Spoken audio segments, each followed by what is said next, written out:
বৃষ্টির দিনে আমাদের অনেক রকম খাবার খেতে ইচ্ছে করে। এর মধ্যে একটি পছন্দের খাবার হচ্ছে চাপটি। আজকে আপনাদের সাথে আমার আম্মুর হাতে বানানো এই চাপটি রেসিপিটা শেয়ার করব। তো সবাইকে স্বাগতম আমার প্রিন্সেস ব্লগ চ্যানেলে। এই চাপটি অথবা বলা যায় এই ডোসা বানাতে প্রথমে আমাদের যে উপকরণটি লাগছে সেটা হচ্ছে চালের গুঁড়া। এখানে আমি 1 কেজি পরিমাণ চালের গুঁড়া নিয়েছি। এরপর আমি এখানে নর্মাল টেম্পারেচারে থাকা পানি ঢেলে দিচ্ছি। পানি আমি এখানে এরকম পরিমাণে দিব যাতে করে চালের গুঁড়িটা একদম ভিজে যায় এবং চালের গুঁড়াটা মাখা মাখা হয়ে থাকে। টেক্সচারটা ঠিক এরকম হলেই হবে।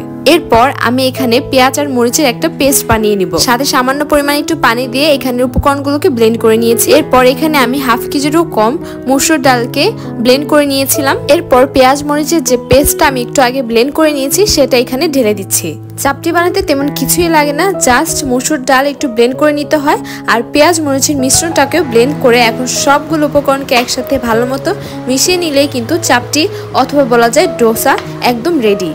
আর কিছু কাজ যদি আগে থেকে করে রাখা হয়, যেমন মসুর ডালটাকে আমি আগে ব্লেন্ড করে নিয়েছিলাম, এতে করে আমার কাজটা একটু তাড়াতাড়ি হয়ে গেছে। তো এখানে থাকা সবগুলো উপকরণকে আমি ভালো মতো মিশিয়ে নিচ্ছি। চাপটি আর সাথে যদি হয় মজাদার সব ভর্তা, তাহলে কিন্তু চাপটির টেস্টটা আরো দ্বিগুণ বেড়ে যায়। এখানে আমরা ধনেপাতা ভর্তা, এছাড়াও বাঁশপাতা শুটকি ভর্তা, সাথে আছে একদম ঝাল ঝাল মরিচ ভর্তা, এগুলো আগেই প্রিপেয়ার করে নিয়েছিলাম। আজকে শুধু আপনাদের সাথে চাপটি বানানোর রেসিপিটা শেয়ার করব।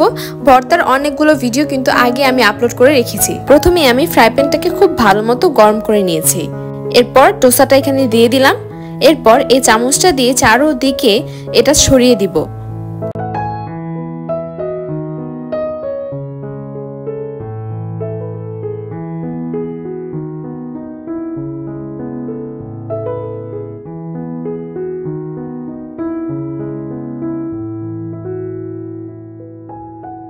এখন চুলার হিটটাকে লোয়ে রাখবো এবং একটি ঢাকনা দিয়ে এই চাপটিটাকে ঢেকে রেখেছি। ঠিক 1 মিনিট পরে দেখতে পারবেন একদম চাপটিটা মচমচে হয়ে যাবে এবং খুব সহজে ফ্রাই প্যান থেকে কিন্তু চাপটিটা উঠে আসবে।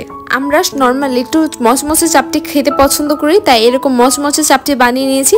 দেখতে হয়তো একটু পোড়া পোড়া লাগলেও কিন্তু এই চাপটিটা একদম মচমচে হয়েছিল। তো সাথে আমার পছন্দের ভর্তাগুলো নিয়ে আমি এই চাপটিটা খাচ্ছি। জাস্ট শর্টকাটে আমি এই চাপটি বানানোর রেসিপিটা আপনাদের সাথে শেয়ার করে দিলাম।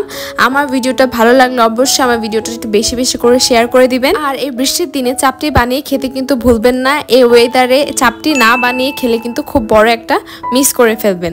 সবাইকে আল্লাহ হাফেজ, ভালো থাকবেন।